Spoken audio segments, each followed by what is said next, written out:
Hello everyone, আসসালামু আলাইকুম। Farzana's family blog থেকে আমি ফারজানা বলছি। আপনাদের সবাইকে ওয়েলকাম জানিয়ে শুরু করছি নতুন আরও একটি লাইফস্টাইল ব্লগ। আশা করছি যে যেখান থেকে আমার আজকের এই ব্লগটি দেখছেন আপনারা সবাই ভালো আছেন, সুস্থ আছেন। আলহামদুলিল্লাহ, আমরা আপনাদের দোয়ায় ও আল্লাহর রহমতে অনেক ভালো আছি। এটা ছিল আজকের এই ব্লগ। তো আজকে সকালবেলা কিন্তু খুব সকালে ঘুম থেকে উঠেছি, তো কাজে লেগে পড়েছি 7:30 থেকে। তো সকালবেলা হালকা পাতলা নাস্তা খেয়ে নিয়েছি অফ ক্যামেরায়। তো আজকের নাস্তায় ছিল ডিম সিদ্ধ আর চা আর বিস্কিট। তো এগুলো দিয়ে কিন্তু আমরা আজকে সকালের নাস্তাটা সেরে নিয়েছি। তো নাস্তা খাওয়ার পর যে থালাবাটিগুলো জমেছে সেগুলো একটু ধুয়ে নিচ্ছি। আর তাছাড়া হচ্ছে কালকে বিকেলে আর হচ্ছে রাতের বেলা আকাশ খাবার খেয়েছিল, সেই প্লেটগুলো জমা হয়েছিল সিঙ্কের উপর, সেগুলোই আমি একটু ধুয়ে পরিষ্কার করে নিচ্ছি। তো যাই হোক, আমার আয়াতমণি একটু অসুস্থ, ওরা তো চলে গিয়েছে আয়াতমণি দাদা বাড়িতে। সেই কারণে কিন্তু আমার পুরো বাসাটা একদম ফাঁকা, একদম নির্জন হয়ে গিয়েছে। তো ওরা কিন্তু বৃহস্পতিবারে চলে গিয়েছে, আজ হচ্ছে রবিবার। তো বৃহস্পতিবার ওদের বাড়িতে যাওয়ার পরে কিন্তু শুক্রবার দিন আয়াতমণি অসুস্থ হয়ে পড়েছে। তো ওর শরীরে কেমন জানে পানির মতো ঠোসা উঠেছে। তো সেগুলোর কারণে শরীরে জ্বরও এসেছে। তো শুক্রবার দিন আর আমরা যাইনি। তো শনিবার দিন সকাল সকাল আমরা আবার নাস্তা টাস্তা খেয়ে চলে গিয়েছিলাম আয়াতমণিদের বাড়িতে। তো আয়াতমণিকে দেখে আসলাম। তো আমার কলিজার টুকরা একটি মাত্র নাতনি, তো তার অসুস্থতার কথা শুনে কিন্তু আর থাকতে পারলাম না। তো যখন আয়াতমণি ফোন দিয়ে বলে নানু আমার জ্বর আসছে, আমি অসুস্থ, তখন কিন্তু আমার খুব খারাপ লাগে, খুব কষ্ট লাগে। তো তো আর কি করব। তো আয়াতমণির নানাকে বললাম যে চলো যাই, মেয়েটাকে দেখে আসি, নাতনিটাকে দেখে আসি। তো আর কোনো কিছু চিন্তা ভাবনা না করেই কিন্তু শনিবার দিন আমরা চলে গিয়েছিলাম। কোনো রান্না বান্না করা ছিল না। সকালবেলা একটু পান্তা ভাতের খিচুড়ি রান্না করেছিলাম, সেগুলো খেয়ে কিন্তু চলে গিয়েছিলাম। আর সারাদিন কোনো রান্না বান্না করা ছিল না বা করি নাই। রাত্রের বেলা এসে হালকা পাতলা দোকান থেকে পিঠা এনে খেয়ে নিয়েছি। আর হচ্ছে ঘরে খিচুড়ি ছিল আর হচ্ছে চাউমিন রান্না করা ছিল, সেগুলো আকাশ খেয়েছে।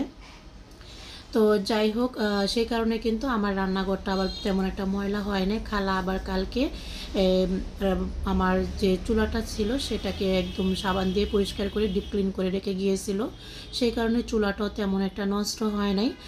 আর এই তো আমি একটু রান্নাঘরটাও একটু হালকা পাতলা মুছে নিচ্ছি।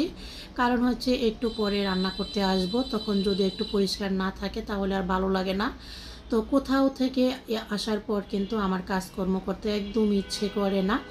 আর হচ্ছে আয়াতমনির দাদাবাড়ি থেকে আসতে যে রাস্তাটা এত পরিমাণ খারাপ বলার মতো না। তো রাস্তার কাজ চলছে, ফ্লাইওভার ব্রিজের কাজ চলছে, সেই কারণে নিচের রাস্তাগুলো অনেক খারাপ। তো আসা যাওয়া করতে খুবই কষ্ট হয়। তারপরেও কিন্তু এই কষ্টের মাধ্যমে নাতনির মেয়ের মুখটা দেখার পর কিন্তু একদম অশান্তিটা শান্তি প্রশান্তিতে মিলে গিয়েছে। যাই হোক, আমার নাতনির জন্য আপনারা সবাই দোয়া করবেন, আমার আয়াতমনির জন্য। আয়াতমনির যদি কোনো কিছু হয় আমার সত্যিই ভালো লাগে না, খুব কষ্ট লাগে। ছেলে মেয়েদের কোনো কিছু হলে এমনিতেই খারাপ লাগে, তারপরে হচ্ছে আয়াতমনি আমার অন্যরকম একজন ভালোবাসার মানুষ। তো যাই হোক, ওদের বাড়ি থেকে আসার পর আমি বিকেলবেলা আর কোনো কাজকর্ম করি নাই। তো সকাল থেকেই কাজগুলো শুরু করে দিয়েছি। যে কোনো কাজ সকালবেলা না করলে কিন্তু ভালো লাগে না। আর সংসারটাকে একটু পরিপাটি করে না রাখলেও কিন্তু ভালো লাগে না। সংসারের কাজ বলতেই কিন্তু আমাদের মেয়েদের যে দৌড়াদৌড়ি করা, কাজকর্ম করা, এগুলাই তো। তাছাড়া কিন্তু কাজকর্ম ছাড়া সংসারটা একদম ঠিক জমে না। তো যাই হোক, আয়াতমনির কথা তো বললাম। আয়াতমনিকে কিন্তু অনেকেই ভালোবাসেন আপনারা। যারা আমার ভিডিওটি দেখবেন তারা অবশ্যই আমার আয়াতমনির জন্য দোয়া করবেন। আর এই পর্যন্ত যে আপু ভাইয়ারা আমার ভিডিওটা দেখে এসেছেন এখনও একটা লাইক দেন নাই, প্লিজ আমার ভিডিওতে একটা লাইক দিয়ে পুরো ভিডিও জুড়ে থাকবেন। আর যারা আমার ভিডিও দেখছেন এখনও চ্যানেলটিকে সাবস্ক্রাইব করেন নাই, প্লিজ চ্যানেলটিকে সাবস্ক্রাইব করে বেল আইকনটি ক্লিক করে পাশেই থেকে যেতে পারেন। আর এই তো এখানে হচ্ছে আয়াতমনির যে বালিশগুলো, পুতুলগুলো, এগুলো সব আমি ড্রয়ারে তুলে রাখছি। কারণ হচ্ছে এই ঘরে আমি নামাজ পড়ি, তাই আমি পুতুলগুলো সহজে এই ঘরে রাখতে চাই না। আর রাখলেও একটু আড়াল করে রাখি, যাতে কোনো সমস্যা না হয়। আর যে ঘরে পুতুল থাকে সেই ঘরে তো নামাজ টামাজ হয়ই না। তো আয়াতমণিদের ঘরটা কিন্তু খুব ভালো করে পরিষ্কার করে নিচ্ছি। আর এই তো এখানে কিন্তু 9টা 3 পিস আছে। তো এক ভাবি অর্ডার দিয়ে গিয়েছে এগুলো সেলাই করার জন্য, এখনও এগুলোতে হাত দিই নাই, তবে ইনশাল্লাহ খুব তাড়াতাড়ি এগুলো সেলাই করতে হবে। তো আয়াতমণিরা যেহেতু চলে গেছে, এক এক করে সব কাজগুলো আমি সামলে নেব। ওরা থাকলে কিন্তু তেমন একটা কাজকর্ম হয় না। তো যাই হোক, এইদিকে দেখলাম যে ফার্নিচারগুলোতে ধুলা পড়ে আছে, কিছু অফ ক্যামেরায় কিছু অন ক্যামেরায়। আমি সব কিছু পরিষ্কার করে নিচ্ছি। আর আকাশ তো কলেজে চলে গিয়েছে, আকাশের আব্বু নিচে বাহিরে কাজ করছে। তো বাড়িওয়ালা হয়েও কিন্তু খুব একটি জ্বালায় পড়তে হয়, কারণ হচ্ছে ভাড়াটিয়াদের এই সমস্যা সেই সমস্যা নানা সমস্যা হতেই থাকে। তো সেগুলো ঠিকঠাক করতে হয়। আর হচ্ছে কয়েকদিন ধরে কিসের মিস্ত্রি নেওয়া হয়েছে, একদিন আসলে তো দুদিন আসে না, এইভাবে মিস্ত্রিরা কাজ করতেছে। এইভাবে কাজ করলেও কিন্তু কাজগুলো আগায় না। তো বাহিরে কিন্তু আর আব্বু একটু কাজকর্ম করতেছে। তো সেখানে আমি আবার একটু গিয়েছিলাম সব কাজকর্ম শেষ করার পর। তো বাহিরে গেলে এক একজন এক এক কথা বলে যে ভাবি ভাইয়াকে কাজে লাগিয়ে দিয়েছেন, ভাইয়াকে কামলা বানিয়ে দিয়েছেন, এত কষ্ট দিচ্ছেন, বেচারা বিদেশ থেকে এসে আবার বাড়িতে কাজ করে। আসলে আমাদের বাড়িতে যে পুরুষ মানুষ দুইজন, আমার হাজব্যান্ড আর আমার দেবর, দুই ভাই কিন্তু বিদেশে থাকে।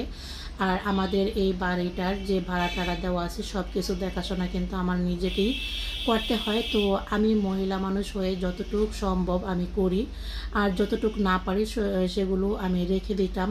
ওরা দুই ভাই 1 বছর 2 বছর পর এসে আবার সেগুলো মিস্ত্রি দিয়ে কাজ করাতো, বা নিজেরাও সাথে সাথে মিস্ত্রিদের সাথে কাজ করে।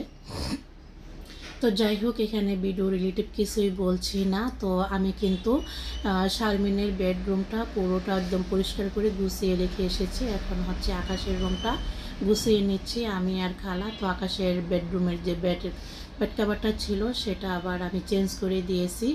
আর এই তো কার্পেটটাও তুলে ফেলেছি, এটাকেও বিছাবো। আমার কেন জানা কার্পেট বিছালে ভালো লাগে না। তো খালা এদিকে ঘরটা ঝাড়ু দিয়ে নিচ্ছে, তারপর হচ্ছে মোছামুছি করে নেবে। তো আকাশের ঘরটা একটু এলোমেলো বেশিই থাকে, যেহেতু ছেলে মানুষ। আর হচ্ছে ওর ঘরে ওর প্রচুর বন্ধুবান্ধব আসে, সবাই মিলে একটু আড্ডা টাড্ডা মারে, সেই কারণে এলোমেলো একটু বেশি হয়ে থাকে। তো সকাল 7টা থেকে 10টা পর্যন্ত একটানা কাজ করছিলাম, তো সেই কারণে একটু বসে গান শুনছিলাম। আমি আবার গান ছেড়ে কাজ করি আর গান শুনি। তো এখন আবার খালা গরম মুছবে, তাই একটু বসার রুমে বসে গান শুনছিলাম। তো যাই হোক, যেটা বলছিলাম, আমার দেবর বা হাজব্যান্ড ওরা দুজন কিন্তু বিদেশ থেকে এসে বাড়িতে যে টুকটাক কাজ থাকে সেগুলো ওরা দুই ভাই করে। যেগুলো মিস্ত্রি দিয়ে করার সেগুলো মিস্ত্রি দিয়ে করায়, আর যেগুলো যে দেখা যাচ্ছে নিজেরা পারবে সেগুলো কিন্তু নিজেরাই করে। তো ওরা এই ধরনের কাজ করে বলে অনেকেই কিন্তু ওদেরকে বলে কিপটা বা কামলা। তো এই ধরনের কথাবার্তা বলে। তো নিজের সংসারের কাজ যদি নিজেরা করি তাহলে সেখানে কামলাই বলা হবে কেন, আর হচ্ছে চাকরানি বলা হবে কেন? নিজের সংসারের কাজ তো নিজেকেই করতে হবে। তো অন্য কেউ তো আর এসে করে দিয়ে যাবে না। আর তাছাড়া হচ্ছে তারা বিদেশে থাকে, দেশে এসে প্রায় 4 মাস 3 মাস করে থাকে। তো এতদিন একদম খালি বসে থাকতেও কিন্তু ভালো লাগে না, মাঝে মধ্যে একটু কাজ করলে তাদের সময়টাও কাটে। আর হচ্ছে দেখা যাচ্ছে যে একটু নিজেদের কাজগুলো হয়। তো এভাবে কাজ করলে কিন্তু অনেকে অনেক ধরনের কথা বলে। তো ওই সব ধরনের কথায় কিন্তু এরা বা আমরা কেউই কান দেই না, কারণ হচ্ছে দেখা যাচ্ছে যে আমাদের সংসারের কাজগুলো আমরা করব। তো কেউ কিন্তু এসে করে দিয়ে যাবে না, বা একবেলা না খেয়ে থাকলে কেউ কিন্তু এসে একবেলা খাবার দিয়ে যাবে না। তো মানুষের কথা শুনে কিন্তু লাভ নেই। তো যাই হোক, আমি বাহিরে গিয়েছিলাম, বাহির থেকে আসার পর এই তো মানে গিয়েছিলাম, দেখলাম যে ও কী করতেছে, তো একটু ওর সাথে আবার গল্প করে আবার চলে আসলাম। তো যাই হোক, ও যদি বাহিরে বা যে কোথাও কাজ করে একটু ওর সাথে গিয়ে আবার কথাবার্তা বলি, হয়তো তার ভালো লাগে। তো আমি এবার বললাম যে তাহলে কাজ শেষ হলে চলে আসো, আমি একটু লেবুর শরবত বানাই। তো এখানে আমি রান্না বসিয়ে দিয়েছি, খালা কিন্তু সব কিছু কেটে কেটে রেডি করে দিয়ে গিয়েছিল। আর আমি অলমোস্ট রান্না বসিয়ে দিয়েছি। আর এখানে কিন্তু লেবুর শরবত বানিয়ে নিলাম 1 গ্লাস। আজকে কিন্তু আমি কোনো মাছ, মাংস, শাকসবজি কিছুই রান্না করব না। আজকে শুধু মুখরোচক খাবার রান্না করব। কেন যেন কিছুই খেতে ভালো লাগে না। কয়েকদিন ধরে ভাত রান্না করি আর ফেলে দেই। তো খালাকে কিন্তু ভাতগুলো দিয়ে দেই। খালা বলে যে, "এতগুলো ভাত কেন নষ্ট করো? কমিয়ে রান্না করতে পারো না?" তো আমি বললাম যে, "খালা, যে পর্যন্ত আমরা খাই ওইরকম পরিমাপেই রান্না করি। কিন্তু ভাতগুলো খাওয়া হয় না। কি করব বলেন?" তো যাই হোক, তো আজকে আমি বললাম যে সকালে আকাশের আব্বুকে বলেছিলাম একটু বাজারে যাও, ও আর যায় নাই, বলল যে ভালো লাগতেছে না, আজকে যাব না, আজকে একটু অন্যভাবে রান্না করে নাও। তাই আমার মাথায় আবার এই বুদ্ধি আসলো যে আলু ভাজা আর হচ্ছে বেগুন ভাজা, একটু ডাল রান্না করি। আর শারমিন কিছুদিন আগে সয়াবিন এনেছিল, সয়াবড়ি নাকি বলে, তো সেটা এনেছিল। তো ভাবলাম সেদিন আবার দেখলাম ফারিয়াস ফ্যামিলির ফারিয়া দেখলাম যে সয়াবড়ি রান্না করছে, তাই আমি ভাবলাম যে আমিও একটু রান্না করি আজকে, দেখি খেতে কেমন লাগে। তো যাই হোক, এখানে কিন্তু আমি ডাল রান্না করে নিচ্ছি আর বেগুনগুলো ভেজে নিয়েছি, আলুগুলো কিন্তু অলরেডি ভেজে নিয়েছি আমি। তো আজকে আমি জলপাই দিয়ে ডাল রান্না করব। সবাই কিন্তু দেখছি জলপাই দিয়ে ডাল রান্না করছে। তো আসলে ডালের মধ্যে কোনো টক জাতীয় আমি তেমন একটা দিই না, কারণ আমার হাজব্যান্ড সেটা খেতে চায় না। তারপরও ওর ইচ্ছের বিরুদ্ধে কিন্তু আমি আজকে জলপাইটা দিয়েছি, ও কিন্তু খায় নাই। তো বললাম যে খেলে খাও, না খাইলে না খাও, আমার কোনো সমস্যা নেই। সব সময় যে তোমার পছন্দের রান্না করতে হবে এমন কোনো কথা না। আর এমনি তো ও বেশি একটা ডাল খেতে চায় না। তো যাই হোক, গত ভিডিওতে কিন্তু আমার আপুরা ভাইয়ারা খুব সুন্দর সুন্দর কমেন্ট করেছে, সবাইকে অসংখ্য ধন্যবাদ। আমার মন থেকে অনেক দোয়া আর ভালোবাসার রইল। তো যাই হোক, এই তো এখানে কিন্তু আমি সয়াবিনগুলো একটু ভালো করে ধুয়ে পরিষ্কার করে নিয়েছি। এখন ভালো করে পানি থেকে জড়িয়ে নিচ্ছি। আমি কখনো সয়াবিন রান্না করি নাই, তো ভাবলাম যে দেখি একটু রান্না করে কেমন লাগে। তো রান্না করে তো অলরেডি খেয়ে ফেলেছি। প্রথম দিন খেলাম, তো কেমন যেন একটা লাগলো, বুঝলাম না। মানে একটু অন্যরকমভাবেই খেয়েছি, স্বাদ বেস্বাদ কোনো কিছুই বুঝলাম না। তো যাই হোক, ডালটা আমি এখানে বাগার দিয়ে নিব। তো আমরা তো বাগার বলি, আপনারা কি বলেন আমি জানি না।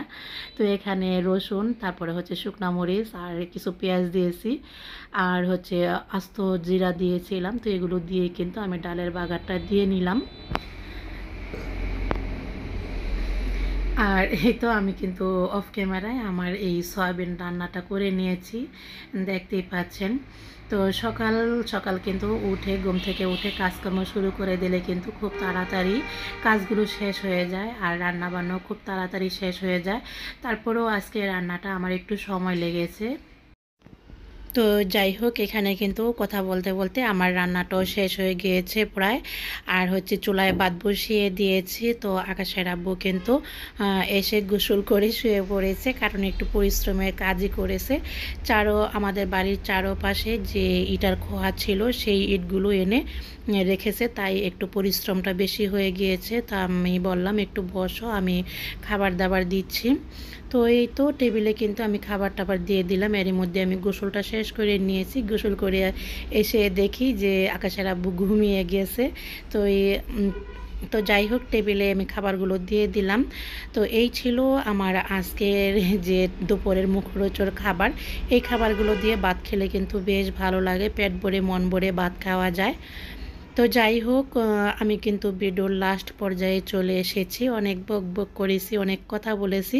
যদি কোনো ভুল ত্রুটি কথা বলে থাকি বা কোনো কাজকর্ম করে থাকি, তাহলে প্লিজ সবাই ক্ষমা সুন্দর দৃষ্টিতে দেখবেন, মানুষ মাত্রই তো ভুল করে।